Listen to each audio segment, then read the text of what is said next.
సమసమితులు కొన్ని ఉదాహరణలు. సమసమితులకు సంబంధించినటువంటి కొన్ని ఉదాహరణలు మనం పరిశీలిద్దాం. ఉదాహరణకి 7 A = PQR, B = QPRలు సమసమితులా? ఈ రెండు సమసమితులా అనుకున్నప్పుడు చూడాల్సింది ఏంటంటే ఇందులో ఉన్న మూలకాలు ఇందులో ఉండాలి, ఇందులో ఉన్న మూలకాలు కూడా ఇందులో ఉండాలి. ఓకేనా? అప్పుడు ఆ రెండు కూడా సమసమితులు అవుతాయి. సరే చూద్దాం. ఇక్కడ A, Bలు ఒకే మూలకాలను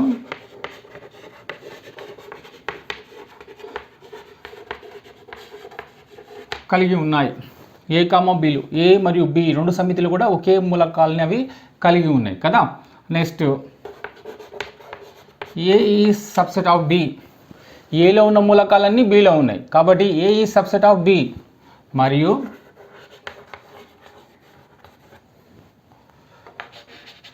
B is subset of A. Bలో ఉన్న మూలకాలన్నీ కూడా Aలో ఉన్నాయి కాబట్టి B అనేటువంటిది Aకి ఒక ఉపసమితి. So A is subset of B, B is subset of A అయినప్పుడు ఏమవుతుంది? అప్పుడు A = B అగును. అనగా ABలు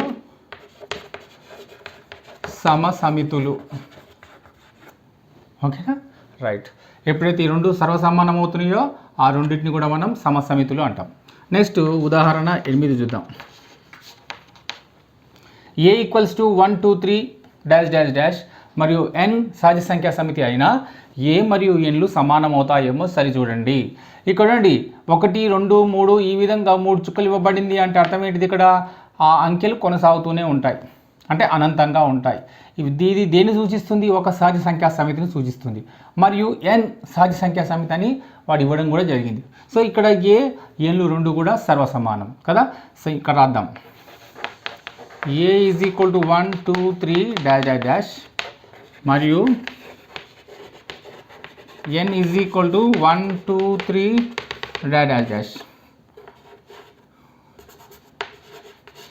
ఈ రెండు ఒకే మూలకాలను కలిగి ఉన్న ఇందులో ఉన్న మూలకాలే ఇందులో ఉంటాయి. ఆ మూలకాలు ఏ విధంగా ఉంటాయి అంటే అపరిమితంగా ఉంటాయి. కాబట్టి ఈ రెండు ఒకే మూలకాలను కలిగి ఉన్న అపరిమిత సహజ సంఖ్యా సమితి. కావున A = n. therefore A మరియు nలు సమసమితులు. ఓకేనా? రైట్. ఇందులో ఉన్న మూలకాలే ఈ సహజ సంఖ్యా సమితిలో కూడా ఉన్నాయి కాబట్టి ఈ రెండు కూడా అపరిమిత సహజ సంఖ్యా సమితులు కాబట్టి ఈ రెండు కూడా ఒకదానికొకటి సమానము అంటే సర్వ సమానము కాబట్టి సమసమితులు. నెక్స్ట్ ఉదాహరణ 9 చూద్దాం. సమితులు A = PQRS మరియు B = 1 2 3 4లు సమానమా? చూడండి ఇక్కడ రెండు సమానం అనుకున్నప్పుడు ఇందులో ఉన్న మూలకాలు ఇందులో లేవు, ఇందులో ఉన్న మూలకాలు ఇందులో లేవు కాబట్టి A మరియు Bలు సమానం కావు. సమానం కావు అన్నప్పుడు అవి సమితులు సమసమితులు కాబడవు. ఓకేనా? రైట్. Aలోని మూలకాలు B సమితిలో లేవు, Tలో లేవు. Bలోని మూలకాలు Aలో లేవు. దీన్ని బట్టి మీకు ఏం అర్థమవుతుంది చూడండి. ఇక్కడ సమితి Aలో ఉన్న మూలకాలు వేరు, B సమితిలో ఉన్న మూలకాలు వేరు. ఆ విధంగా వేరే వేరే మూలకాలు ఉన్నటువంటి ఆ సమితులు ఏం సమితులు? అవి వియుక్త సమితులు కదా. ఒక్కటి కూడా ఉమ్మడి మూలకం లేదు. కంప్లీట్గా ఇది వేరే అది వేరే ఉంది కాబట్టి రెండు కూడా వియుక్త సమితులు. ఆ వియుక్త సమితులు అవుతున్నాయి కాబట్టి అవి సమసమితులు కాబడవు. అవి A is not equal to B రెండు కూడా సమానం కావు. కావున అవి సమసమితులు కావు. మరి ఏం సమితులు అవి? అవి వియుక్త సమితులు అవుతాయి కానీ సమసమితులు కావు. ఉదాహరణ 10 6 కంటే తక్కువైన ప్రధానాంకాల సమితి ఏ అనుకోండి మరియు 30కి ప్రధాన కారణాంకాలు గల సమితిని బి అనుకోండి. ఏ మరియు బి సమానమా? చూద్దాం. 6 కంటే తక్కువైన ప్రధానాంకాల సమితి ఏ అన్నాడు కదా. So A is equal to అందులో ఉన్నటువంటి మూలకాలు ఏముంటాయి? 6 కంటే తక్కువైన ప్రధాన సంఖ్యలు 2, 3, 5, 7. 6 కంటే తక్కువ అన్నప్పుడు 7 రాదు, 5 వరకే. ఓకేనా, ఒకటి వచ్చేసింది. Next B. బి అంటే ఏంటిది? ఇక్కడ 30కి ప్రధాన కారణాంకాలు గల సమితి. 30కి ఉన్నటువంటి ప్రధాన కారణాంకాలు ఏంటివో చూద్దాం. ఇక్కడ 2 ఎక్కం 2, 2 5ల 10, 5 3ల 15, 3 ఎక్కం 3 అంటే 2, 3, 5. సో దీనికి ఉన్నటువంటి ప్రధాన కారణాంకాలు ఏంటివి? 2, 3, 5. చూడండి, ఇక్కడ ఏలో ఉన్న మూలకాలు బిలో కూడా ఉన్నాయి. సో ఈ రెండు కూడా సర్వసమానమైనటువంటి మూలకాలు. సో దేర్ఫోర్ ఏంటిది? ఇక్కడ ఏ సబ్సెట్ బి అవుతుంది మరియు బి సబ్సెట్ ఆఫ్ ఏ అవుతుంది. కావున A is equal to B. A is equal to B అంటే ఏంటిది? ఏబీలు సమసమితులు అని చెప్పేసి అర్థం. ఓకేనా. నెక్స్ట్ ఉదాహరణ 11. చూడండి, ఇక్కడ C equals to x such that x అనేది అసాసినేషన్ ASSASSINATION అనే పదంలోని అక్షరం. B equals to x such that x అనేది స్టేషన్ STATION అనే పదంలోని అక్షరం అయినా C మరియు B సమితులు సమానమని చూపండి. సో ఇక్కడ రాద్దాం. ఇక్కడ C ఈక్వల్స్ టు ఏమవుతుందో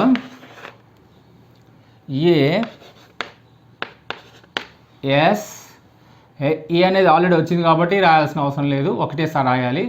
ఎస్ అనేది ఆల్రెడీ వచ్చింది కాబట్టి ఒకేసారి రాయాలి కాబట్టి మళ్ళీ రాయట్లేదు. INT ఓ రాలేదు కాబట్టి ఎన్ ఆల్రెడీ వచ్చింది కాబట్టి అయిపోయింది. ASINTO C వచ్చింది కదా. నెక్స్ట్ బి తీసుకుందాం. First ST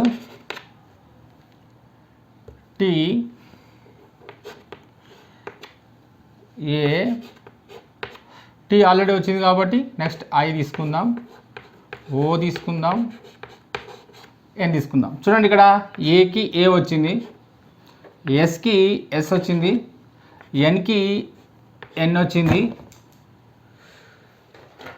okay. నెక్స్ట్ టీకి టీ వచ్చింది, ఓకి ఓ వచ్చింది. సో ఇందులో ఉన్న మూలకాలన్నీ ఇందులో ఉన్నాయి, ఇందులో ఉన్న మూలకాలన్నీ కూడా ఇందులో ఉన్నాయి. సో ఈ రెండు కూడా సి మరియు బిలు రెండు కూడా సర్వసమానమైనటువంటి మూలకాలని కలిగి ఉన్నాయి. ఓకేనా. So C subset of B అయితే మరియు బి సబ్సెట్ ఆఫ్ సి అవుతుంది. Therefore C is equal to B అంటే సిబి అనేటువంటి సమితులు సర్వసమానము అంటే ఆ రెండు కూడా సమసమితులు. నెక్స్ట్ ఉదాహరణ 12. 5 A equals to 13, B equals to 159, C equals to 13579 సమితులను తీసుకుందాం. క్రింది ప్రతి సమితుల జతలో ఉపసమితి లేదా ఉపసమితి కాదు అనేటువంటి గుర్తులను ఉంచండి. ఎక్కడ? మనకి ఇచ్చినటువంటి ఈ ఖాళీ స్థలంలో మనం రాయాల్సి ఉంటుందన్నమాట. సరే, 5 సబ్సెట్ ఆఫ్ B. సబ్సెట్ ఎందుకు అవుతుంది అంటే 5 అనేటువంటిది ఒక శూన్య సమితి, మూలకాలు లేనటువంటి సమితి. సో శూన్య సమితి అనేటువంటిది ప్రతి సమితికి ఉపసమితి అవుతుందని చెప్పి మనం ఇంతకుముందే నేర్చుకోవడం జరిగింది. కాబట్టి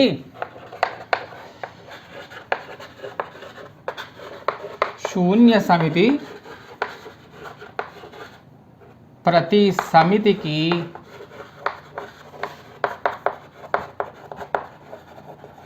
ఉపసమితి. ఓకేనా. దీన్ని ఆధారంగా చేసుకొని ఇది. నెక్స్ట్ ఏ సబ్సెట్ బి అవుతుందా అంటే ఏలోని ప్రతి మూలకం బిలో ఉంటే సబ్సెట్. ఏలోని ప్రతి మూలకం బిలో ఉందా? లేదు. ఏది లేదు? 3 అనేటువంటిది ఇందులో లేదు కాబట్టి ఇది సబ్సెట్ కాదు. A is not subset to B.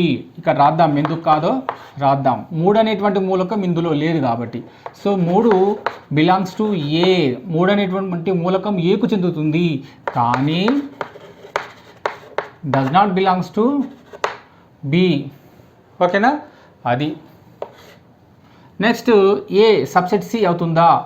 ఏలోని ప్రతి మూలకం సిలో ఉందా? 1 3 ఇందులో ఉంది, ఇందులో కూడా 1 3 ఉంది. So A is subset of C అంటే ఇక్కడ రాయాలి, ఎందువల్ల సబ్సెట్ అయిందో కూడా రాయాలి. ఏలోని ప్రతి మూలకం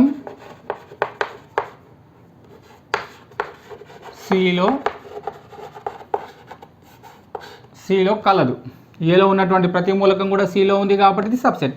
నెక్స్ట్ బి డాష్ సి, బిలో ఉన్న ప్రతి మూలకం సిలో ఉందా?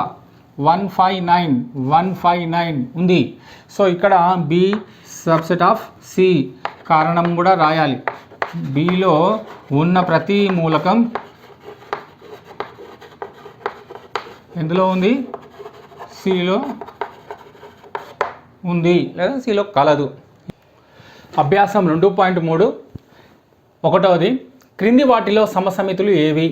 ఏ equals to x such that x అనేది FOLLOW అనే పదంలోని అక్షరం. B equals to x such that x అనేది FLOW అనే పదంలో అక్షరం. C equals to x such that x అనేది WOLF అనే పదంలోని అక్షరం. సో ఇక్కడ ABC అనేటువంటి సమితులు సమసమితులు అనబడతాయా లేవా అనేటువంటి విషయాన్ని మనం చూద్దాం. ఓకే, సో ఏ సమితిలోని మూలకాలని మనం ఇక్కడ రాద్దాం. ఎక్స్ సచ్ దట్ ఎక్స్ అనేది FOLLOW. ఇందులో ఉన్నటువంటి అక్షరాల యొక్క సమితిని ఇక్కడ మనం రాద్దాం. FOL, ఇంకోసారి ఎల్ రాయాల్సిన అవసరం లేదు, ఒకసారి రాసుకుంటే సరిపోతుంది కదా. నెక్స్ట్ ఓ కూడా ఇంకొకసారి రాయాల్సిన అవసరం లేదు, ఇంతకుముందే రాసుకున్నాం కాబట్టి. నెక్స్ట్ W, ఏ వచ్చింది. బి రాద్దాం. FLOW అన్నీ ఒక్కొక్కసారి ఉన్నాయి కాబట్టి రాద్దాం. FLOW అన్నీ ఒక్కొక్కసారే ఉన్నాయి. సి WOLF అన్నీ కూడా ఒక్కొక్కసారే ఉన్నాయి అక్షరాలు. చూడండి, ABC ప్రతి సమితిని గనక మనం గమనించినట్టయితే ఇక్కడ ఉన్నటువంటి ప్రతి మూలకం అన్ని సమితులలో ఉంది. FOLW ఈ 4 మూలకాలు మిగతా సమితులలో కూడా ఉన్నాయి. ఇందులో ఉన్న 4 మూలకాలు మిగతా రెండిట్లో ఉన్నాయి. ఇందులో ఉన్న 4 మూలకాలు మిగతా రెండిట్లో ఉన్నాయి. అంటే ఈ 4 మూలకాలు అన్నిట్లో కామన్గా ఉన్నాయి అన్నమాట, ఉమ్మడిగా ఉన్నాయి. కాబట్టి ఇక్కడ రాద్దాం. ఏ మరియు బి మరియు సిలో ఉన్న మూలకాలు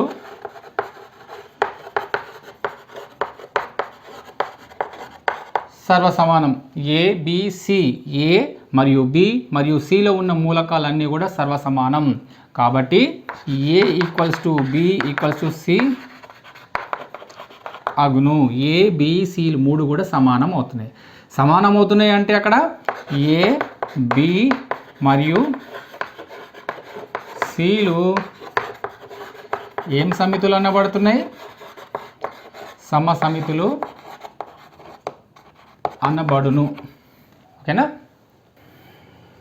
రెండవది, క్రింది సమసమితులను పరిశీలించి క్రింద ఇచ్చిన వాక్యాలు సరియగునట్లు ఈక్వల్స్ టు లేదా డస్ నాట్ ఈక్వల్స్ టులతో ఖాళీలను పూరించండి. చూడండి, ఇక్కడ ఒకటవది A equals to 1 2 3, B equals to మొదటి 3 సహజ సంఖ్యలు. ఈ 2 కూడా సమసమితులు. వాడి కింద ఇవ్వడం జరిగింది, చెప్పింది కదా. క్రింద సమసమితులను పరిశీలించి ఈ 2 కూడా సమసమితులు.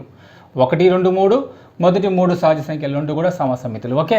Next C is equal to ABCD, DCAB ఈ 2 కూడా సమసమితులు. ఓకేనా.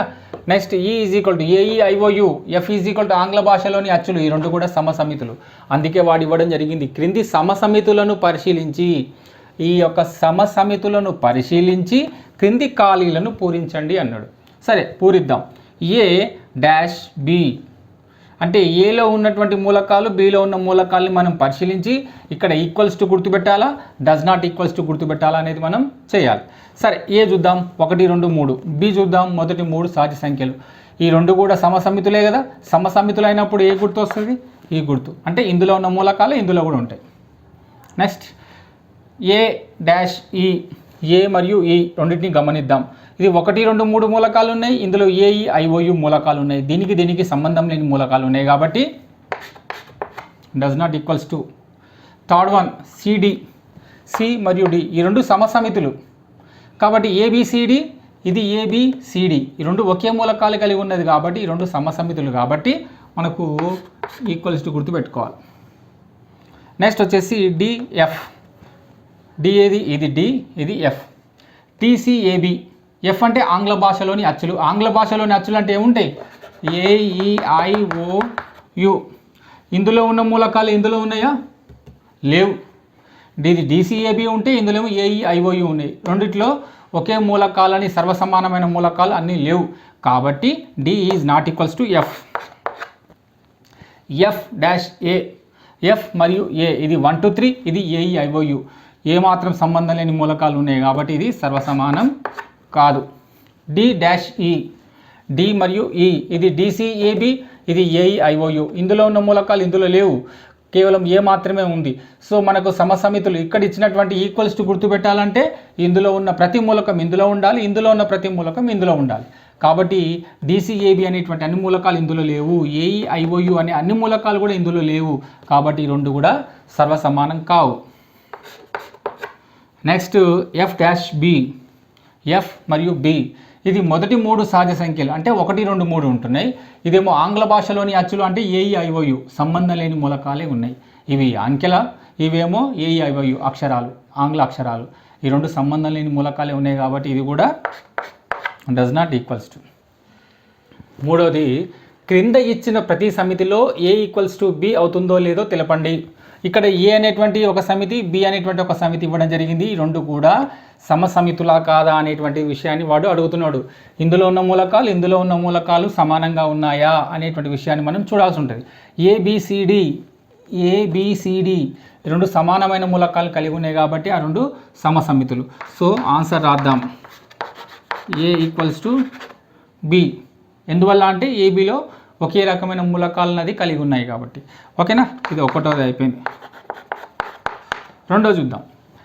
ఈ 4, 8, 12, 16 ఇందులో 4, 8, 12 లేదు కదా. సో ఈ రెండు కూడా సమానం కాదు.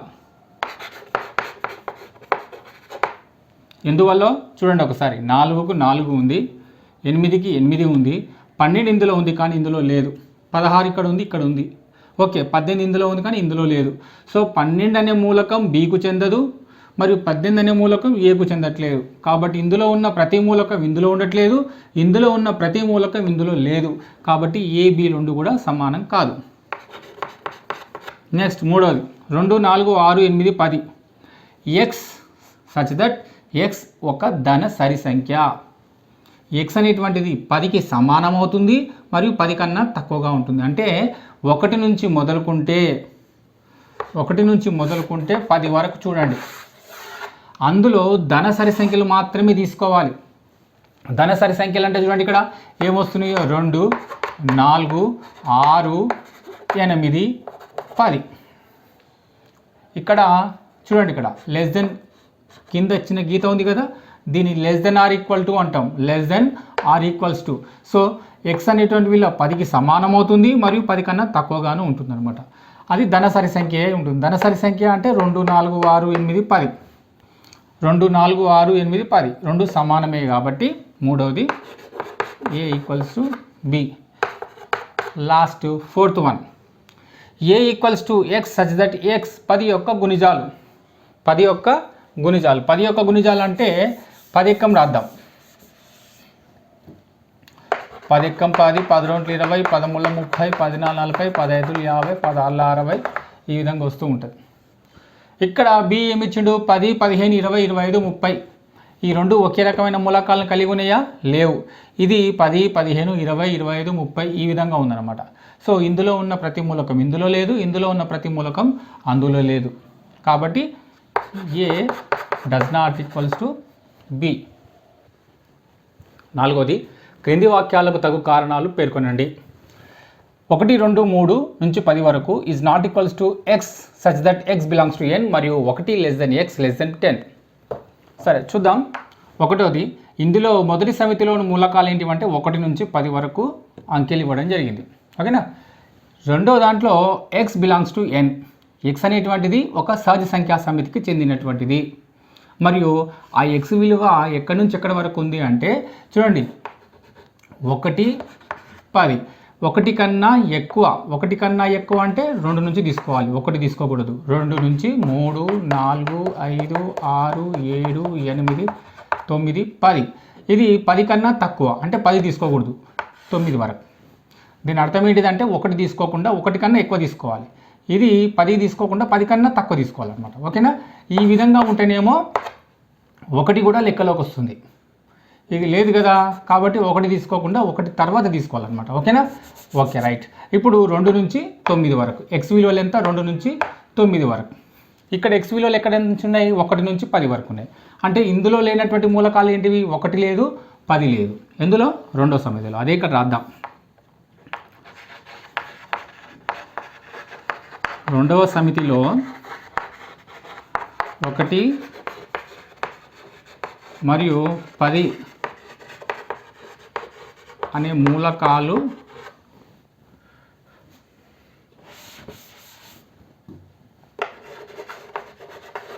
లేవు. ఓకేనా? అది కారణం దీనికి. ఇకపోతే రెండోది చూద్దాం. 2, 4, 6, 8, 10 ఇవన్నీ కూడా సరి సంఖ్యలు. అంటే 10 వరకు, 2 నుంచి 10 వరకు ఉన్నటువంటి సరి సంఖ్యలు. ఇదేంటిది? x = 2n + 1. చూడండి, ఇక్కడ 2n + 1 అంటే ఏంటిదంటే అది ఒక బేసి సంఖ్యని సూచిస్తుంది. 2n + 1 అంటే అది ఒక బేసి సంఖ్య. 2n అంటే సరి సంఖ్య. మనకి ఇక్కడ ఇచ్చినటువంటిది ఏమో సరి సంఖ్యలు. మరి ఇది ఆ మూలకం దేన్ని సూచిస్తుంది? మరి ఒక బేసి సంఖ్యను సూచిస్తుంది. కాబట్టి 2 కూడా సమానం కాదు, అసత్యం. అది రాద్దాం. రెండవ సమితిలోని మూలకం ఒక బేసి సంఖ్య రూపం. కానీ మొదటి సమితిలోని మూలకాలు సరి సంఖ్యలు. ఇది ఒక రీజన్. ఇవేమో సరి సంఖ్యలు, ఇదేమో బేసి సంఖ్యా రూపం. కాబట్టి 2 కూడా సమానం కావు.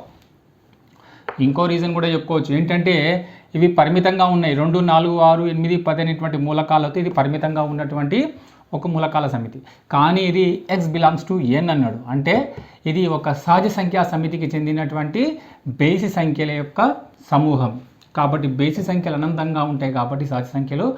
కాబట్టి అది ఒక అపరిమిత సమితిని తెలియజేస్తుంది. ఇది రెండవ సమితి అపరిమిత సమితి, మొదటి సమితి ఏమో పరిమిత సమితి. ఆ విధంగా చూసుకున్నా కూడా 2 సమానం కావు. నెక్స్ట్ థర్డ్ వన్ చూద్దాం.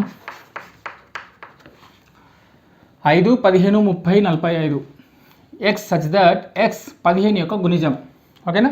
15 యొక్క గుణిజాలు అంటే ఏ విధంగా ఉంటే చూద్దాం. ఇక్కడ 15 ఎక్కని రాయాలి. 15 ఎక్కం 15, 15 2 30, 15 3 45, 15 4 60 ఈ విధంగా వస్తూ ఉంటుంది అనమాట. 15 ఎక్కం రాసుకుంటే సరిపోతుంది.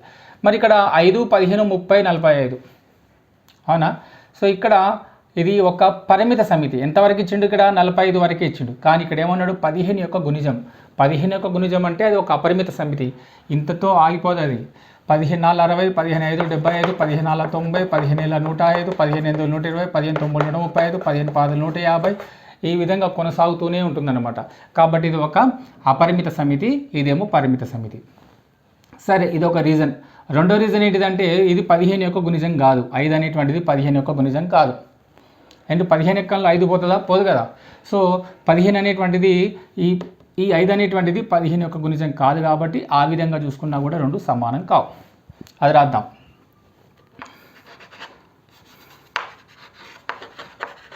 మొదటి సమితి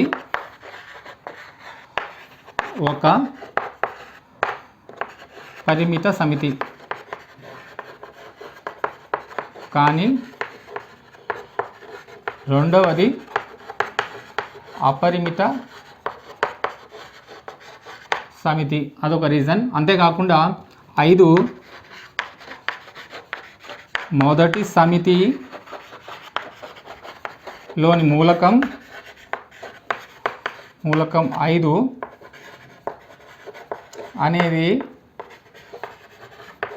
15 యొక్క గుణిజం కాదు. చూడండి, ఈ 5 అనేటువంటిది ఈ 15 యొక్క గుణిజం అవుతుందా? కాదు. 15 యొక్క గుణిజాలు ఏంటివి? 15, 30, 45 ఇవి మాత్రమే 15 యొక్క గుణిజాలు. ఇది మాత్రం కాదు. అది కూడా ఒక రీజన్. ఓకేనా? నెక్స్ట్ 4వది రాద్దాం.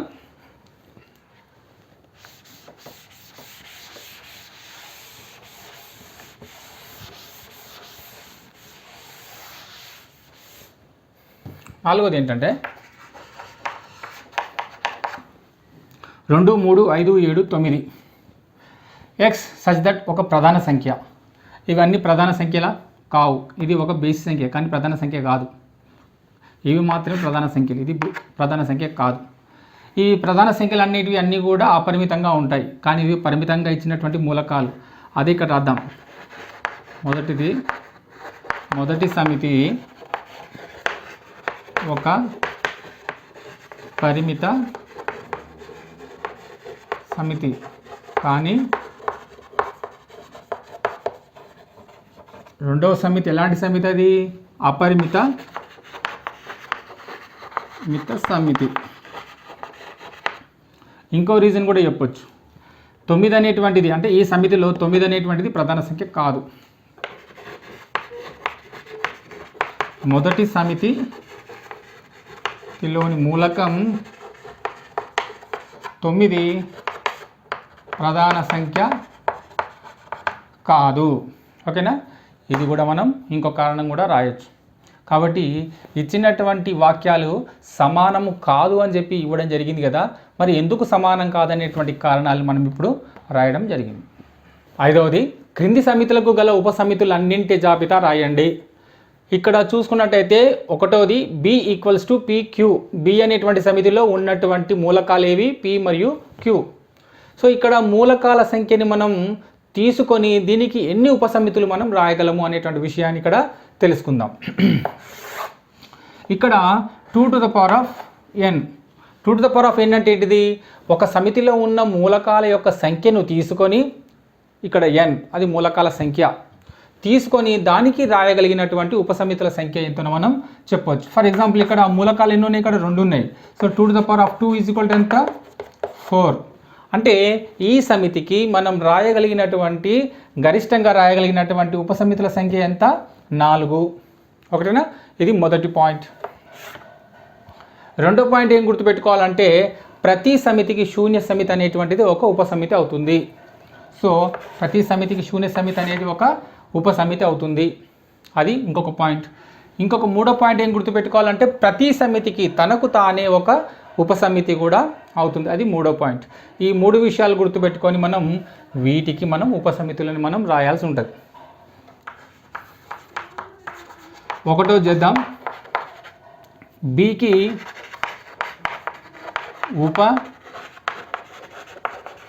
ఉపసమితులు. ఓకేనా? ఫస్ట్ ఇది రాద్దాం. ఇది ఒక ఉపసమితి. రెండవది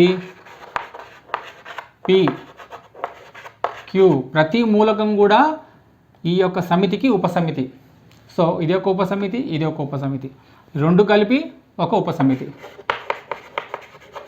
అంటే ఈ సమితి తనకు తానే ఒక ఉపసమితి కూడా అవుతుంది. సో ఇక్కడ చూడండి ఎన్ని మూలకాలు ఉన్నాయి? ఎన్ని ఉన్నాయి ఇక్కడ? 1, 2, 3, 4 ఉపసమితులు ఉన్నాయి. దేనికి? B అనేటువంటి సమితికి మనం 4 ఉపసమితులు రాయడం జరిగిందనమాట. చూడండి ఇక్కడ 2n అంటే ఇక్కడ 2 మూలకాలు ఉన్నాయి కాబట్టి ఇక్కడ nకు బదులు 2 పెట్టుకున్నట్టయితే మనకు 4 వచ్చింది కదా. సో మనం రాయగలిగినటువంటి ఉపసమితుల సంఖ్య ఎంత? 4. ఓకేనా? ఈ విధంగా రాయాలి. రెండవది ఇది రాద్దాం. Cకి ఉపసమితులు.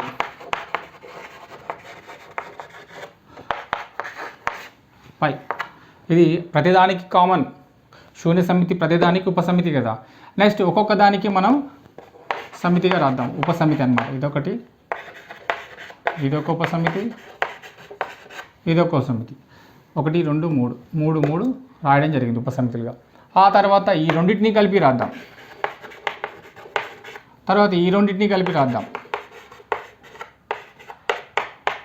తర్వాత YZని రాద్దాం. తర్వాత మొత్తం కలిపి రాసేద్దాం.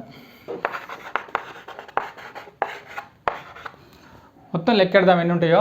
1, 2, 3, 4, 5, 6, 7, 8 మొత్తం 8 ఉపసమితులు మనం రాయడం జరిగింది. దేనికి? సి అనేటువంటి సమితికి మొత్తం 8 ఉపసమితులు రాయడం జరిగింది. సరే చూద్దాం, ఇక్కడ ఎన్ని మూలకాలు ఉన్నాయి? 3 ఉన్నాయి. సో 2⁻3 అంటే 2 × 2 × 2 2 to the 4 4 to the 8 వచ్చిందా? చూడండి, ఇక్కడ 8 ఉపసమితులు ఉన్నాయి. 1 2 3 4 5 6 7 8. ఈ విధంగా ఇచ్చినటువంటి సమితికి ఉపసమితులు మనం రాసే విధానం ఏంటంటే దాని యొక్క ఉపసమితుల సంఖ్య 2⁻n రూపంలో ఉంటుంది. దాని యొక్క గరిష్టంగా రాయగలిగేటువంటి ఉపసమితుల సంఖ్య చూసుకొని మనం ఉపసమితులు రాయాల్సి ఉంటుంది అనమాట. నెక్స్ట్ థర్డ్ వన్ చూద్దాం.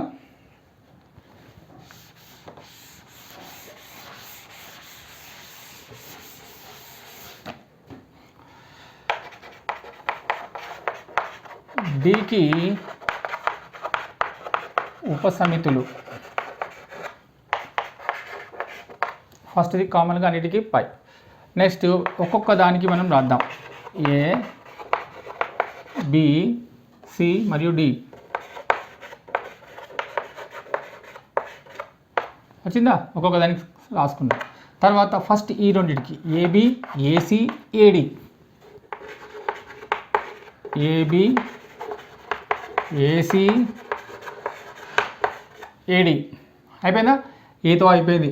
ఏ నుంచి బి, ఏ నుంచి సి, ఏ నుంచి డి అన్నిటికీ కనెక్షన్ ఇచ్చినాం కదా. నెక్స్ట్ బి నుంచి కనెక్షన్ ఇవ్వాలి. బీసీ, బీడి, బీసీ, బీడి అయిపోయిందా? నెక్స్ట్ సి నుంచి డి అన్నీ ఒక్కొక్కటి కనెక్షన్ ఇవ్వడం జరిగింది కదా. ఇప్పుడు రెండు చూద్దాం. ఏబిసి, ఏబిసి అయిపోయింది కదా. ఇప్పుడు ఏసిడి వచ్చిందా? నెక్స్ట్ బిసిడి, తర్వాత సిడిఏ,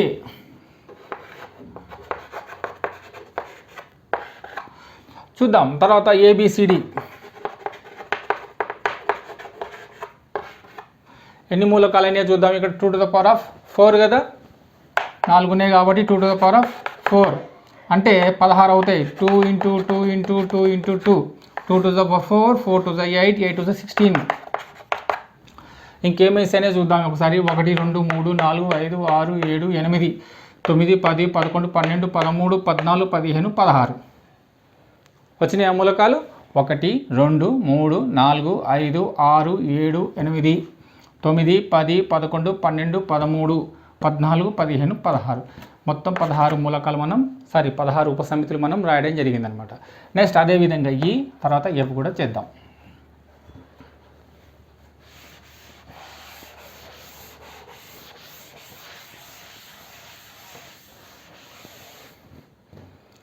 ఫోర్త్ వన్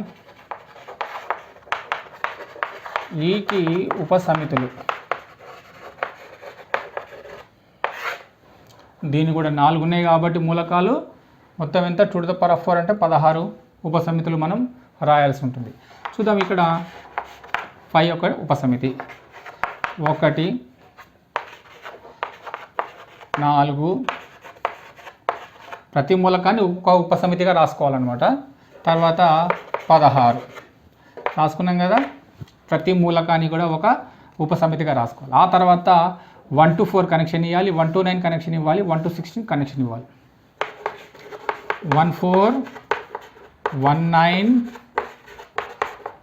1 16 అయిపోయిందా? 1 తోటి కనెక్షన్ అన్నిటికీ అయిపోయింది. 4తో కనెక్షన్ ఇవ్వాలి. 4 9 4 16 తర్వాత 9తో కనెక్షన్ ఇవ్వాలి. 9 16 తర్వాత మొత్తం రాయాలి మళ్ళీ. 1 4 9 3 తీసుకుందాం. 1 4 9 తర్వాత 1 9 16 ఓకే. నెక్స్ట్ 4 9 16 తర్వాత 9 16 1 ఆ తర్వాత మొత్తం 1 4 9 16 చూద్దాం. ఇప్పుడు లెక్కిద్దాం. 16 ఉపసమితులు ఉన్నాయా లేవా? 1 2 3 4 5 6 7 8 9 10 11 12 13 14, 15, 16 ఎన్ని వచ్చినాయి? 16 ఉపసమితులు రావడం జరిగిందనమాట. ఓకేనా. నెక్స్ట్ 5th వన్ చూద్దాం.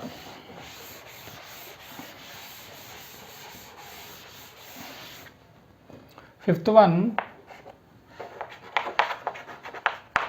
f equals to 10, 100, 1000. ఇందులో ఉన్న మూలకాల సంఖ్య ఎంత? 3. So 2 to the power of 3 అంటే ఎంత రావాలి మనకు? 8 ఉపసమితులు రావాలి. చూద్దాం. ఒకటోది వచ్చింది. ప్రతి మూలకాన్ని మనం ఒక ఉపసమితిగా రాసుకోవాలనుకున్నాం కదా. 1, ఇది 1 వచ్చిందా? నెక్స్ట్ ఈ 2 కనెక్షన్, మళ్ళీ ఈ 2కు కనెక్షన్. 10, 100 తర్వాత 10, 1000. దీని నుంచి దీనికి, దీని నుంచి దీనికి ఇచ్చినాం కదా. ఇప్పుడు మళ్ళీ మనం ఏం చేయాలి? దీని నుంచి దీనికి కనెక్షన్ ఇవ్వాలి. సో 100, 1000 తర్వాత మూడిటికి కలిపి రాయాలి మనం. 10, 100, 1000 మొత్తం లెక్కెడదాం. 1, 2, 3, 4, 5, 6, 7, 8 వచ్చినాయి కదా. మొత్తం ఉపసమితుల సంఖ్య 8. ఈ విధంగా మనం ఇచ్చినటువంటి సమితికి ఉపసమితులు రాయాలనుకున్నప్పుడు మనం ఈ సూత్రాన్ని ఉపయోగించి ఎన్ని ఉపసమితులు మనం రాయగలమో చూసుకొని మనం వాటిని రాయాలన్నమాట. ఇప్పుడు పరిమిత సమితి, అపరిమిత సమితి, వాటికి సంబంధించినటువంటి ఉదాహరణలు ఇక్కడ ఉదాహరణ 13 ఇవ్వడం జరిగింది.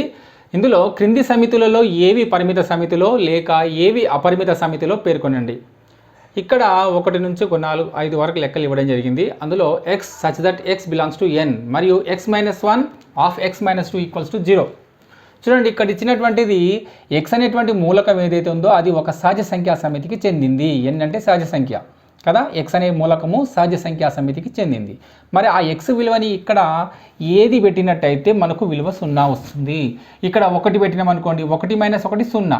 0 తోటి ఏది గుణించినా 0 అవుతుంది అనమాట కదా. రైట్, ఇక్కడ రాద్దాం. x equals to 1.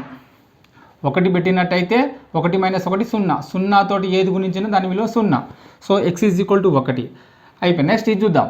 ఒకవేళ ఇక్కడ 2 పెట్టినాం అనుకోండి, 2 - 2 0. 0 తోటి ఏది గుణించినా 0 వస్తుంది. కాబట్టి x విలువ ఇంకొకటి 2. అంటే x వాల్యూ ఎంత? 1 మరియు x ఈజ్ ఈక్వల్ టు 2. కాబట్టి x విలువ అనేది మనం ఖచ్చితంగా 1 మరియు 2కు మాత్రమే పరిమితం అయ్యింది. కాబట్టి అది ఏ సమితి? అది పరిమిత సమితి. ఓకేనా. x is equal to 1, x is equal to 2 వద్ద x - 1 ఆఫ్ x - 2 ఈక్వల్ 0 అగును. కావున ఇది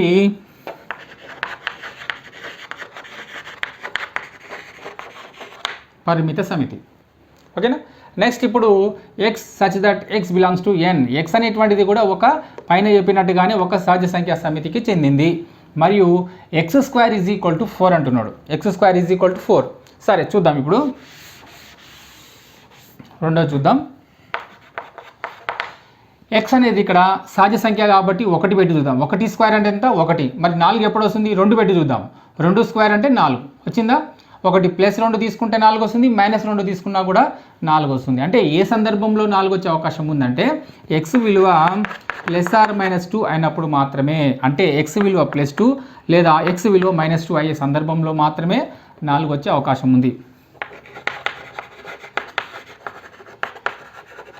లో x² = 4 అగును.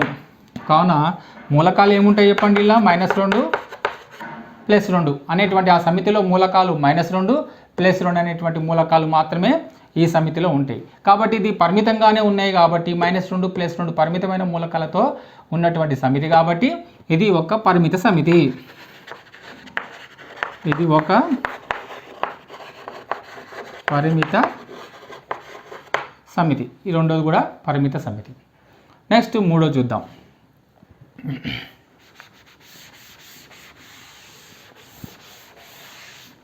నెక్స్ట్ మూడోది x such that x belongs to n. ఇది కూడా సహజ సంఖ్యా సమితికి చెందినటువంటి మూలకమే. మరియు x ఇక్కడ x ఏదైతే ఉందో ఏ సహజ సంఖ్యని ఇక్కడ పెట్టినట్టయితే దాని విలువ 0 అవుతుంది. చూడండి, ఇక్కడ 2 1 2, రెండిట్లో నుంచి 2 పోతే 0. కాబట్టి 1 అయ్యే సందర్భంలో మాత్రమే దాని విలువ 0 కదా. రైట్. ఇప్పుడు x ఈజ్ ఈక్వల్ టు 2 1 అయినా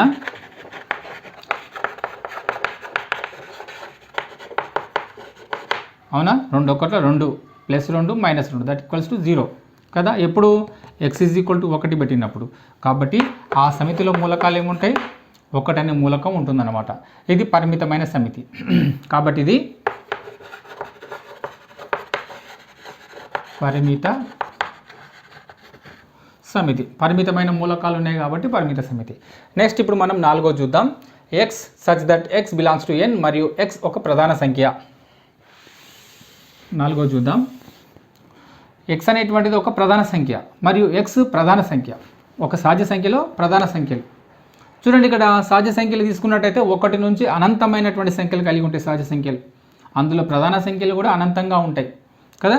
కాబట్టి x ఒక సహజ సంఖ్యా సమితి అయిన వానిలో ప్రధాన సంఖ్యలు కూడా అపరిమితం. కాబట్టి ఇది ఏ సంఖ్య, ఇది ఏ సమితి అవుతుంది, ఇది అపరిమిత సమితి అవుతుంది.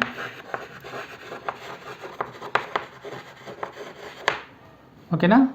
ప్రధాన సంఖ్యలు అపరిమితం కాబట్టి ఇది ఒక అపరిమిత సమితిని తెలియజేస్తుంది. నెక్స్ట్ ఇక్కడ 5వది x such that x belongs to n. x అనే మూలకం మళ్ళీ ఇక్కడ ఒక సహజ సంఖ్యా సమితికి చెందినటువంటి మూలకం మరియు ఆ x యొక్క విలువ ఏంది, అది ఒక బేసి సంఖ్యని సూచిస్తుంది. x అనేటువంటిది ఒక బేసి సంఖ్యని సూచిస్తుంది. చూడండి, సహజ సంఖ్యల్లో బేసి సంఖ్యలు అనంతంగా ఉంటాయి. సహజ సంఖ్యలు అనంతం, 1 నుంచి మొదలుకొని అనంతంగా ఉంటున్నాయి. అదేవిధంగా బేసి సంఖ్యలు కూడా, సహజ బేసి సంఖ్యలు కూడా అనంతంగానే ఉంటాయి. కాబట్టి ఇది కూడా ఒక అపరిమిత సమితి. 4వది రాస్తున్నా. 5వది, ఇది 4వది, ఇది 5వది. x ఒక సహజ సంఖ్య సమితి. ఇది ఒక సహజ సంఖ్యా సమితికి చెందినటువంటి మూలకం. x ఒక బేసి సంఖ్య అయితే x అనేది సహజ బేసి సంఖ్య అయినా అవి అనంతం. కావున ఇది అపరిమిత సమితి. ఓకేనా. సో ఇది కూడా అపరిమిత సమితి అన్నమాట. పరిమితి సమితికి సంబంధించినటువంటి ఇంకొక విషయాన్ని కూడా మనం తెలుసుకుందాం. కార్డినల్ సంఖ్య. కార్డినల్ సంఖ్య అంటే ఏంటి, ఏదైనా ఒక సమితిలో ఉన్నటువంటి మూలకాల సంఖ్యను లెక్కించి ఆ సమితి యొక్క కార్డినల్ సంఖ్య అని చెప్పి మనం చెప్తాం. ఫర్ ఎగ్జాంపుల్ ఏ అనేటువంటి ఒక సమితి తీసుకుందాం. దాని యొక్క కార్డినల్ సంఖ్య ఎంత అంటే దాన్ని n ఆఫ్ a అంటాం. అంటే సమితి ఏలో ఉన్నటువంటి మూలకాల సంఖ్యను లెక్కించి రాయడం. ఎంత ఉన్నాయి, ఇక్కడ 4 ఉన్నాయి. సో ఏ అనే సమితి యొక్క కార్డినల్ నెంబర్ ఎంత, 4.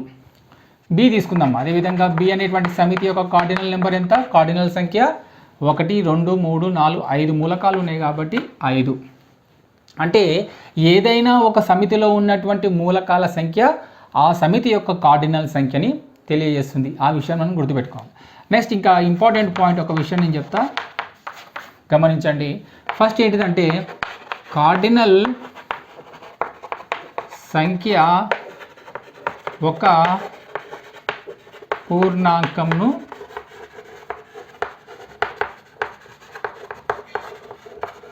తెలియజేస్తుంది. పూర్ణాంకం అంటే చూడండి, ఇక్కడ 0 నుంచి మొదలుకొని అనంతమైన సంఖ్యలు. ఓకేనా. 0 నుంచి మొదలుకొని అనంతమైన సంఖ్యలు ఏదైతే కలిగి ఉంటుందో అవి పూర్ణాంకాలు. అంటే ఏ సమితి తీసుకున్నా దాని యొక్క కార్డినల్ నెంబర్ 0 లేదా 0 కన్నా ఎక్కువనే ఉంటుంది తప్ప అది రుణాత్మకమైన విలువను ఇవ్వదు. కేవలం అది 0 లేదా ఇంకా ధనాత్మకమైన విలువలను మాత్రమే అది ఇస్తుంది అనమాట. ఓకేనా. అది రెండో పాయింట్ ఏంటంటే శూన్య సమితి యొక్క కార్డినల్ సంఖ్య 0. ఎందుకు శూన్య సమితి యొక్క కార్డినల్ సంఖ్య 0 అవుతుందంటే ఏదైనా ఒక సమితి గమనించినట్టయితే అందులో మూలకాలు లేవనుకోండి, అందులో ఎన్ని మూలకాలు ఉన్నాయంటే మూలకాలు లేవు. మూలకాలు లేవు అంటే సున్నా మూలకాలు అని అర్థం. అందులో మూలకాలు లేవు అని అర్థం అనమాట సున్నా అంటే. ఓకేనా? సో శూన్య సమితి యొక్క కార్డినల్ సంఖ్య ఎంత అంటే 0 అని చెప్పాలి. ఇది ఇంపార్టెంట్, ఎగ్జామ్లో వచ్చే అవకాశం ఉంది. నెక్స్ట్ థర్డ్ వన్, దీన్ని ఏ విధంగా రాస్తామంటే n(π) = 0. సో ఇది ఒక పరిమిత సమితి. ఇది ఒక పరిమిత సమితి. ఎందుకంటే 0 అనేటువంటిది మనం పర్టికులర్గా ఎన్ని మూలకాలు ఉన్నాయంటే 0 మూలకాలు ఉన్నాయి అంటే అందులో మూలకాలు లేవు అని అర్థం. కాబట్టి ఇది అనంతమైన మూలకాలు కలిగి ఉన్నాయని చెప్పట్లేదు కదా. ఇందులో మూలకాలు లేనటువంటి సమితి ఏదైతే ఉందో శూన్య సమితిలో దాని యొక్క కార్డినల్ నెంబర్ ఎంత అంటే 0 అని మనం చెప్తున్నాం. 0 అనేటువంటిది ఒక పూర్ణాంకము కాబట్టి అది ఒక పరిమిత సమితి అవుతుందన్నమాట. గుర్తుపెట్టుకోండి, శూన్య సమితి యొక్క కార్డినల్ నెంబర్ అది ఒక 0ని తెలియజేస్తుంది. ఇది ఒక పరిమిత సమితిని అది తెలియజేస్తుంది అనమాట. ఓకేనా? ఇప్పుడు మనం దీనికి సంబంధించిన లెక్కను మనం చూద్దాం.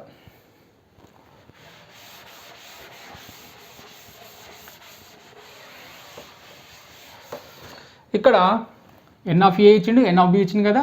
ఇప్పుడు మనం ఏం చేద్దాం, n(a) యూనియన్ b చేద్దాం. n(a) యూనియన్ b చేద్దాం. n(a) యూనియన్ b అంటే ఇక్కడ ఏంది, ఇక్కడ ఫస్ట్ a యూనియన్ b చేద్దాం. 1 2 3 4 యూనియన్ b అంటే 6 7 8 9 10. ఓకేనా? a యూనియన్ b చేసిన తర్వాత n(a) యూనియన్ b చూద్దాం. రెండిట్లో ఉన్న మూలకాలన్నీ కలిపి రాయాలి. 1 2 3 4, ఇక్కడ 6 7 8 9 10. మొత్తం ఎన్ని మూలకాలు వచ్చినాయి చూడండి. ఇక్కడ 1 2 3 4 5 6 7 8 9 మూలకాలు వచ్చినాయి. So n(a) union b = 9. ఏం లేదు, ఇక్కడ మనం చేసింది ఏంటంటే ఇందులో ఉన్న మూలకాలు మనం ఇంతకుముందు చదువుకున్నాం కదా. యూనియన్ అంటే అన్ని మూలకాలు కలిపి రాయాలి.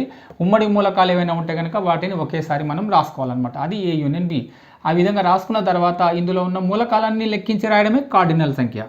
n(a) యూనియన్ b = లెక్కించాలి మొత్తం 1 2 3 4 5 6 7 8 9. So n(a) union b = 9. ఇప్పుడు n(a) ఇంటర్సెక్షన్ b కనుక్కోవాలి. సో దానికోసం ఏం చేద్దాం, ఫస్ట్ a ఇంటర్సెక్షన్ b రాయాలి. a ఇంటర్సెక్షన్ b అంటే ఫస్ట్ a ఎంత ఉంది ఇక్కడ 1 2 3 4 ఇంటర్సెక్షన్ b ఎంత ఉంది ఇక్కడ 6 7 8 9 10. రెండిట్లో ఉమ్మడి మూలకాలు ఏమైనా ఉన్నాయా? ఏమీ లేవు. ఇది మూలకాలు లేకపోతే శూన్య సమితి. సో a ఇంటర్సెక్షన్ b అంటే ఎంత, ఒక శూన్య సమితిని తెలియజేస్తుంది. సో a ఇంటర్సెక్షన్ b అన్నా ఇక్కడ శూన్య సమితి అన్నా ఒకటే. సో ఇక్కడ n(a) ఇంటర్సెక్షన్ b అన్నా ఒకటే, n(5) అన్నా ఒకటే. ఓకేనా? దీనిలో ఉన్న మూలకాల సంఖ్య ఎంత 0. ఓకేనా? ఈ విధంగా మనము ఏదైనా ఒక సమితి ఇచ్చినప్పుడు దాని యొక్క కార్డినల్ నెంబర్ అంటే కార్డినల్ సంఖ్యను తెలియజేయమన్నప్పుడు దానిలో ఉన్నటువంటి మూలకాల సంఖ్యను మనం లెక్కించి రాయడమే కార్డినల్ సంఖ్య అవుతుందన్నమాట. నెక్స్ట్ ఇక్కడ c కూడా ఇవ్వడం జరిగింది కదా, దానికి సంబంధించిన లెక్క కూడా మనం చేద్దాం. ఒక ఉదాహరణ లెక్కగా తీసుకున్నట్టయితే చూడండి, ఇక్కడ cలో ఉన్న మూలకాల సంఖ్య ఎంత i n d. i రాసుకోవాల్సిన అవసరం లేదు, తర్వాత వచ్చేది ఏంటిది a. సో n(c) = ఏమవుతుంది ఇక్కడ 1 2 3 4. ఓకేనా? అది. సో ఇది ఏం సంఖ్య, ఇది c అనే సమితి యొక్క కార్డినల్ సంఖ్య ఎంత 4. ఇది ఒక పరిమిత సమితి.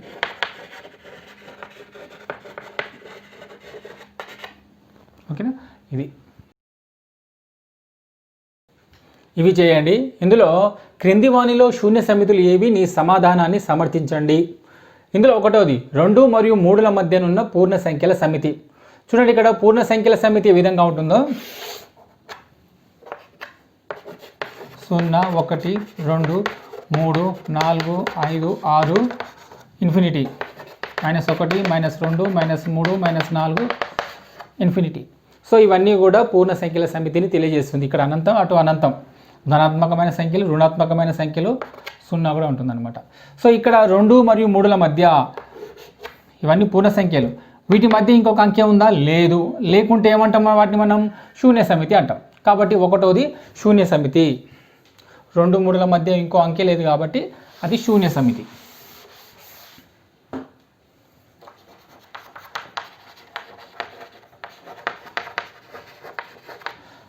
ఎందువల్ల మీ సమాధానాన్ని సమర్థించండి అన్నాడు కాబట్టి రాయాలి. 2, 3ల మధ్య పూర్ణ సంఖ్యలు ఉండవు కాబట్టి అది శూన్య సమితి. రెండవది 1 కంటే తక్కువైన సహజ సంఖ్యల సమితి. చూడండి ఇక్కడ సహజ సంఖ్యలు ఎక్కడి నుంచి మొదలవుతాయి? 1 నుంచి మొదలవుతాయి అవునా.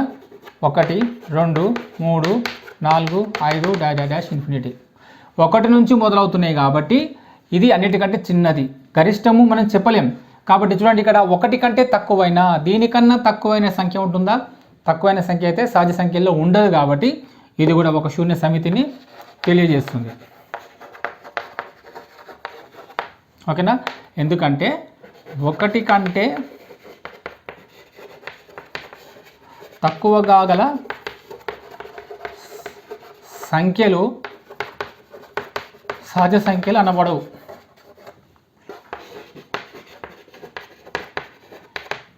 ఒకవేళ 1 కన్నా తక్కువ అంటే కనుక అవి సహజ సంఖ్యలు అనబడవు, పూర్ణాంకాలు లేదా పూర్ణ సంఖ్యలు అనబడతాయి కాబట్టి అది శూన్య సమితి అవుతుందన్నమాట. ఓకేనా. నెక్స్ట్ థర్డ్ వన్ చూద్దాం.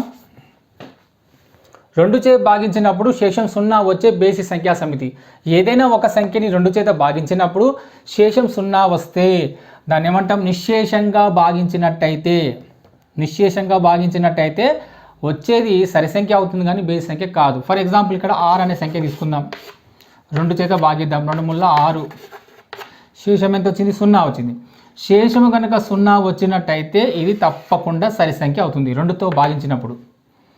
ఒకవేళ 7 తీసుకుందాం. 2 ముళ్ళ 6 ఎంత వస్తుంది? ఇక్కడ 1 వస్తుంది. కానీ 0 వచ్చే అవకాశం ఉందా అంటే 0 రానే రాదు. ఎందువల్ల అంటే అది బేసి సంఖ్య కాబట్టి శేషం అనేది 1 వస్తుంది. సరి సంఖ్య అయితేనేమో 0 వస్తుంది. వాడు ఇక్కడ ఏమంటున్నా అంటే అది బేసి సంఖ్య అంటున్నాడు.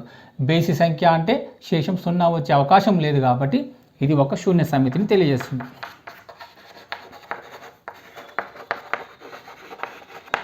ఓకేనా. రాద్దాం, రీజన్ రాద్దాం.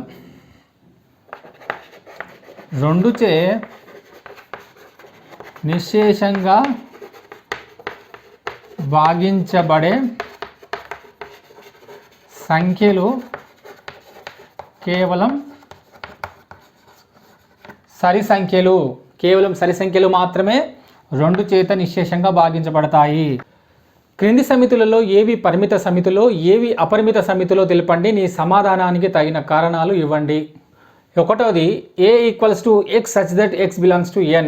x అనేటువంటి మూలకం ఒక సహజ సంఖ్యా సమితికి చెందింది మరియు x అనేటువంటి విలువ ఏదైతే మూలకం ఉందో అది 100 కన్నా తక్కువ మూలకాలను అంటే 100 కన్నా తక్కువ ఉన్నటువంటి సంఖ్యలను అది కలిగి ఉంటుందన్నమాట. అంటే 1 నుంచి మొదలుకొని 99 వరకు 1 నుంచి మొదలుకొని 99 వరకు అవి మూలకాలను కలిగి ఉంటుంది ఆ x అనేటువంటి మూలకం యొక్క విలువ. ఓకేనా. రైట్. కాబట్టి ఇది ఖచ్చితంగా మనం చెప్పొచ్చు 1 నుంచి 99 వరకు అని చెప్పగలుగుతున్నాం కాబట్టి ఇది ఒక పరిమిత సమితిని తెలియజేస్తుంది.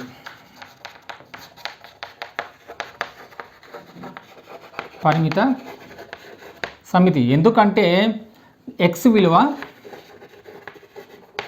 1 నుండి 99 వరకు కలవు. రైట్. x విలువ 1 నుంచి 99 వరకు కలవు. 1, 2, 3, 4 అని 99 వరకు మనం చెప్పగలం కాబట్టి అది పరిమిత సమితి. నెక్స్ట్ రెండవది x such that x belongs to n. ఇక్కడ కూడా x అనేటువంటిది ఒక సహజ సంఖ్యా సమితికి చెందింది మరియు x విలువ 5 లేదా 5 కన్నా తక్కువ. అంటే x విలువ ఏముంటుంది ఇక్కడ సహజ సంఖ్యా సమితి అంటే 1 నుంచి మొదలుకొని 1, 2, 3, 4 ఇక్కడ ఈక్వల్స్ టు ఇదేమో less than or equal to అంటాం దీన్ని. సో 5 తీసుకోవాలి, 5 కన్నా తక్కువ మూలకాలు కూడా తీసుకోవాలి. ఓకేనా. మొత్తం ఎన్ని మూలకాలు వచ్చినాయి? 5 మూలకాలు. ఓకేనా. So n of b = 5. So ఇక్కడ n of b = 5 మనం చెప్పగలుగుతున్నాం కాబట్టి అది ఒక పరిమిత సమితి. ఓకేనా. Next third one 1 square 2 square 3 square ఈ విధంగా డాట్ డాట్ డాట్ ఉంది కదా, అంటే ఇవి అనంతంగా ఉన్నాయి కాబట్టి ఒక సహజ సంఖ్యల యొక్క వర్గాల సమితి అనంతం. సహజ సంఖ్యల వర్గ సంఖ్యలు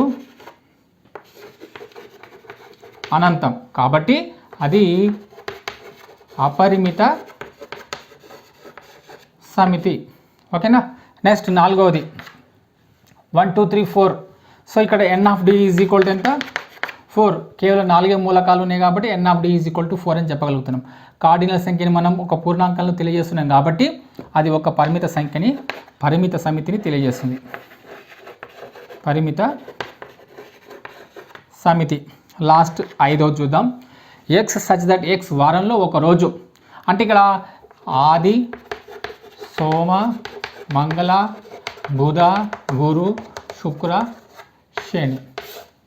మొత్తం ఎన్ని ఉన్నాయి? ఇక్కడ 7 ఉన్నాయి. సో n ఆఫ్ ఈ ఈజ్ ఈక్వల్ టు 7. ఏదో ఒక రోజు, ఆదివారం తీసుకోవచ్చు, సోమవారం తీసుకోవచ్చు, శనివారం. అంటే కేవలం ఈ 7 రోజులలో ఏదో ఒక రోజు ఆ యొక్క ఎక్స్ అనేటువంటి తెలియజేస్తుంది. కాబట్టి n ఆఫ్ ఈ ఈజ్ ఈక్వల్ టు 7. కాబట్టి ఇది ఒక పరిమిత సమితి. ఓకేనా. క్రింది సమితులలో అపరిమిత సమితిని టిక్ చేయండి అన్నాడు. సో ఒకటోది 10 కంటే తక్కువైన పూర్ణాంకాల సమితి. పూర్ణాంకాలు 10 కంటే తక్కువైన పూర్ణాంకాలు ఏ విధంగా ఉంటాయి ఇక్కడ చూద్దాం. పూర్ణాంకాలు ఎక్కడి నుంచి మొదలవుతాయి? 0 నుంచి మొదలవుతాయి. 10 కంటే తక్కువ 0 1 2 3 4 5 6 7 8 9. 10 కంటే తక్కువ కాబట్టి 10 రాసుకోకుండా 10 కంటే తక్కువ రాసుకున్నాం. ఎక్కడి నుంచి మొదలవుతాయి పూర్ణాంకాలు? 0 నుంచి. సో మనం లిమిటెడ్గా ఉన్నాయి, అవి పరిమితంగా ఉన్నాయి కాబట్టి ఇది ఒక పరిమిత సమితిని సూచిస్తుంది కదా. సో ఫస్ట్ వన్ పరిమిత సమితి కాదు, అది ఒక అపరిమిత సమితి. ఏదైతే అపరిమిత సమితి అవుతుందో దాన్ని మాత్రమే టిక్ మార్క్తో మనం సూచించాలన్నమాట. ఓకేనా. ఇది కాదు. రెండోది 10 కంటే తక్కువైన ప్రధాన సంఖ్యల సమితి. 10 కంటే తక్కువైన ప్రధాన సంఖ్యలు రాద్దాం. 2 3 5 7. 2 3 5 7 కదా ప్రధాన సంఖ్యలు. ఆ తర్వాత వచ్చేసి ఏంటిది? అది ప్రధాన సంఖ్య 11. 11 అనేది 10 కంటే ఎక్కువ అయిపోతుంది కాబట్టి 10 కంటే లోపు అంటే 2 3 5 7 మాత్రమే.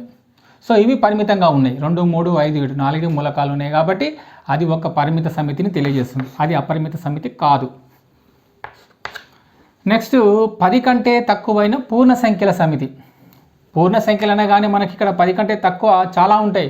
చూడండి ఇక్కడ 9 8 7 6 5 4 3 2 1 0 -1 -2 -3 -4 -5. ఎన్ని రాసుకోవచ్చు? అనంతంగా ఎన్నైనా రాసుకోవచ్చు. కాబట్టి ఇది ఒక అపరిమిత సమితిని తెలియజేస్తుంది కదా. దీన్ని మనం ఏం చేయాలి? రైట్ అని టిక్ పెట్టాలన్నమాట. ఓకేనా. మూడవది రైట్. లాస్ట్ 4వది 10 యొక్క కారణాంకాల సమితి. 10కి కారణాంకాలు ఏముంటాయి చూద్దాం. ఇక్కడ 2 5ల 10. కాబట్టి 10కి కారణాంకాలు 2 మరియు 5 మాత్రమే కారణాంకాలు. కాబట్టి మనం ఇక్కడ అది పరిమిత సమితిని తెలియజేస్తుంది. ఎన్ని మూలకాలు? 2 మూలకాలు ఉంటున్నాయి కాబట్టి అది పరిమిత సమితిని తెలియజేస్తుంది. కాబట్టి ఇది అపరిమిత సమితి కాదు. అంటే ఇక్కడ ఏదైతే మనం రైట్ టిక్ మార్క్ పెట్టుకున్నామో అది మాత్రమే అపరిమిత సమితిని తెలియజేస్తుంది. మిగతావన్నీ కూడా పరిమిత సమితిని తెలియజేస్తుంది. ఇక్కడ రాద్దాం. పరిమిత సమితి, ఇది పరిమిత సమితి, ఇది అపరిమిత సమితి, ఇది పరిమిత సమితి. అభ్యాసం 2.4. ఇందులో ఒకటోది క్రింది సమితులలో ఏవి శూన్య సమితిలో ఏవి కావో తెలపండి. చూడండి ఇక్కడ ఒక బిందువు గుండా వెళ్ళే సరళరేఖ సమితి. అంటే ఉదాహరణకి ఇక్కడ ఒక బిందువు, ఈ బిందువు గుండా వెళ్ళేటువంటి సరళరేఖల సమితి ఏ విధంగా ఉంటుందంటే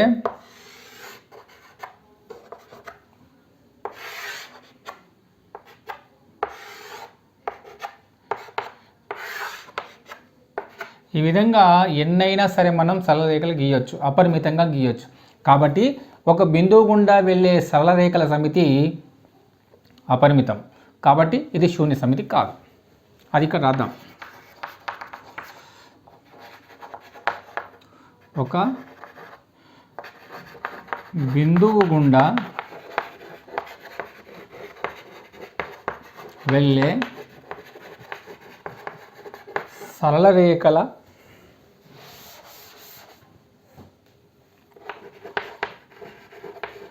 సమితి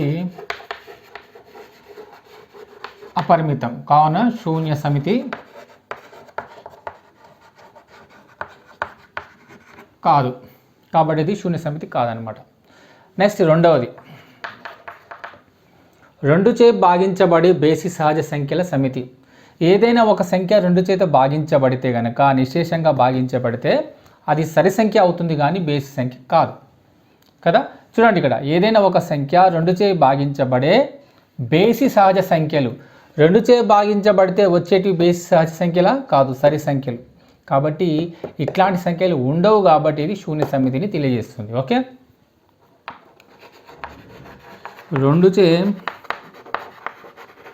భాగించబడే బేసి సహజ సంఖ్యలు ఉండవు, కావున ఇది శూన్య సమితి. రెండవది శూన్య సమితి. Next third one, X such that X ఒక సహజ సంఖ్య. ఎక్స్ అనేటువంటిది 5 కన్నా తక్కువ ఉన్నటువంటి మూలకాలు మరియు ఎక్స్ గ్రేటర్ దెన్ 7. ఓకే, అంటే 7 కన్నా ఎక్కువ ఉన్న మూలకాలు. ఇప్పుడు మనం దీన్ని ఏ విధంగా చూడాలంటే, ఫర్ ఎగ్జాంపుల్ ఇక్కడ చెప్తాను చూడండి, ఎక్స్ విలువ తీసుకున్నట్టయితే 5 కన్నా తక్కువ అంటే మూలకాలు ఏముంటాయి, 1, 2, 3, 4. ఇక్కడ ఎక్స్ అనేటువంటిది ఒక సహజ సంఖ్య కాబట్టి 1 నుంచి తీసుకోవడం జరిగింది. ఎక్స్ అనేటువంటి మూలకం 5 కన్నా తక్కువ కాబట్టి 5 కన్నా తక్కువ అంటే 4 వరకు తీసుకున్నా. ఇంకొక ఎక్స్ ఇక్కడ ఏమంటుందంటే 7 కన్నా ఎక్కువ. 7 కన్నా ఎక్కువ అంటే ఎక్కడి నుంచి తీసుకోవాలి, 8, 9, 10 డాష్ డాష్ డాష్. అయితే ఇక్కడ ఏమంటున్నాడు, ఒక సహజ సంఖ్య ఎక్స్ అనేటువంటిది ఒక సహజ సంఖ్య, ఎక్స్ అనేటువంటిది 5 కన్నా తక్కువ మరియు 7 కంటే ఎక్కువ. మరి ఇది శూన్య సమితిని తెలియజేస్తుందా? శూన్య సమితిని తెలియజేస్తుందా అన్నప్పుడు ఎక్స్ అనేటువంటిది ఏ విధంగా రాసుకోవాలి, ఎక్స్ ఇక్కడ ఎక్స్ ఉంది కదా, ఎక్స్ ఇంటర్సెక్షన్ ఎక్స్ అనుకుందాం. ఎక్స్ ఇంటర్సెక్షన్ ఎక్స్ ఏమవుతుంది, ఒక సమితి యొక్క దాని యొక్క సమితి, అదే సమితి యొక్క ఛేదనం ఎక్స్ అవుతుంది కదా. రైట్, ఇప్పుడు ఎక్స్ విలువ మనకు వచ్చేస్తుంది. రెండింటి యొక్క ఛేదనం చేద్దాం. ఏమవుతుంది చూడండి, ఇక్కడ రెండింటి యొక్క ఛేదనం తీసుకున్నట్టయితే కనుక శూన్య సమితి. ఇందులో ఉన్న మూలకాలు ఇందులో ఉన్న మూలకాలు ఉమ్మడి మూలకాలు లేవు కాబట్టి శూన్య సమితి. దేర్ఫోర్ ఎక్స్ ఈక్వల్స్ టు ఒక శూన్య సమితిని తెలియజేస్తుంది. కాబట్టి ఇక్కడ మూడోది ఏంటిది, అది ఒక శూన్య సమితి.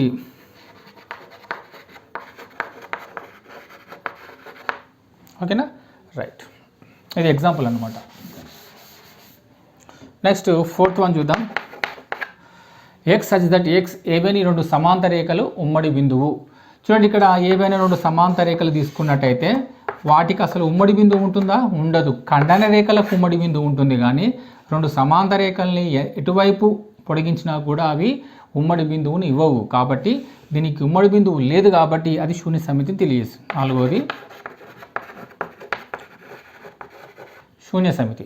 ఓకేనా, నెక్స్ట్ ఐదోది చూద్దాం. సరి ప్రధాన సంఖ్యల సమితి. సరి ప్రధాన సంఖ్యలు అంటే ఏంటివి, ఇక్కడ 2. చూడండి, ఇక్కడ సరి ప్రధాన సంఖ్యల సమితి అవుతుందా అంటే అది సరి ప్రధాన సంఖ్యల సమితి శూన్య సమితి కాదు. ఎందుకు అంటే మూలకం అనేది ఉంది కాబట్టి. సరి ప్రధాన సంఖ్యల సమితి ఏంటిది, 2. కాబట్టి మూలకం ఉంది కాబట్టి అది శూన్య సమితి అవుతుందా అంటే కాదు. రెండవది, క్రింది సమితులలో ఏవి పరిమిత సమితిలో ఏవి అపరిమిత సమితిలో తెలపండి అన్నాడు కదా. ఒక సంవత్సరంలోని నెలల సమితి. ఒక సంవత్సరంలో ఉండే నెలలు మనకు తెలుసు, జనవరి నుంచి మొదలుకొని అవి డిసెంబర్ వరకు ఉంటాయి, మొత్తం 12. కాబట్టి ఇది ఒక పరిమిత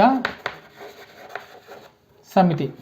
పరిమితమైనటువంటి మూలకాలు జనవరి, ఫిబ్రవరి, మార్చి నుంచి మొదలుకొని డిసెంబర్ వరకు మొత్తం 12 మూలకాలతో కూడినటువంటి సమితి కాబట్టి అది ఒక పరిమిత సమితి.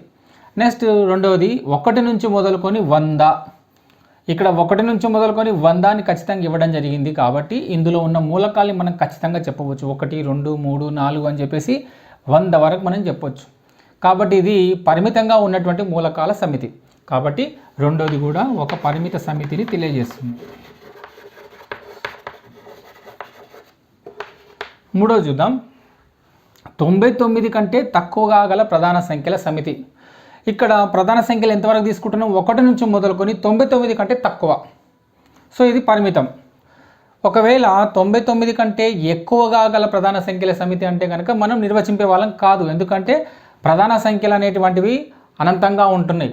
కాబట్టి మనము ఒకవేళ 99 కంటే ఎక్కువగా గల ప్రధాన సంఖ్యల సమితి అంటే కనుక అది అపరిమిత సమితి అయ్యేది. కానీ 99 కంటే తక్కువగా గల ప్రధాన సంఖ్యల సమితి అన్నాడు కాబట్టి ఇది ఒక పరిమిత సమితిని తెలియజేస్తుంది.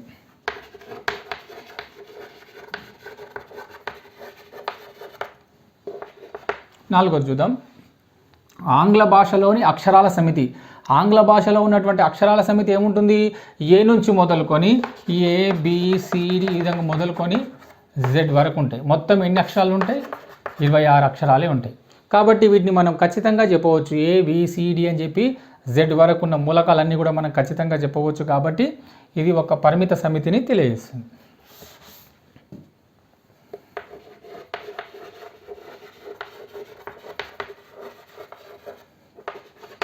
నెక్స్ట్ ఐదవది X అక్షానికి సమాంతరంగా ఉండే రేఖల సమితి. ఫర్ ఎగ్జాంపుల్ ఇక్కడ ఇది ఒక X అక్షం అనుకుందాం.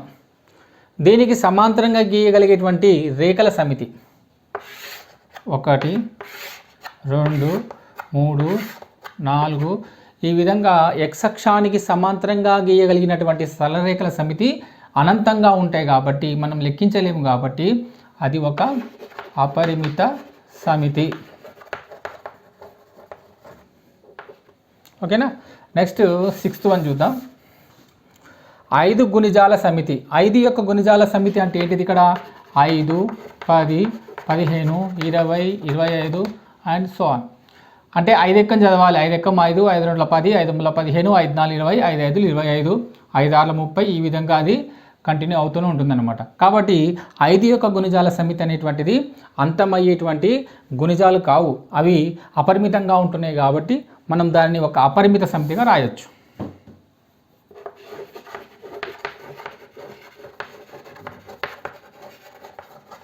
నెక్స్ట్ మూల బిందువు గుండా వెళ్ళే వృత్తాల సమితి.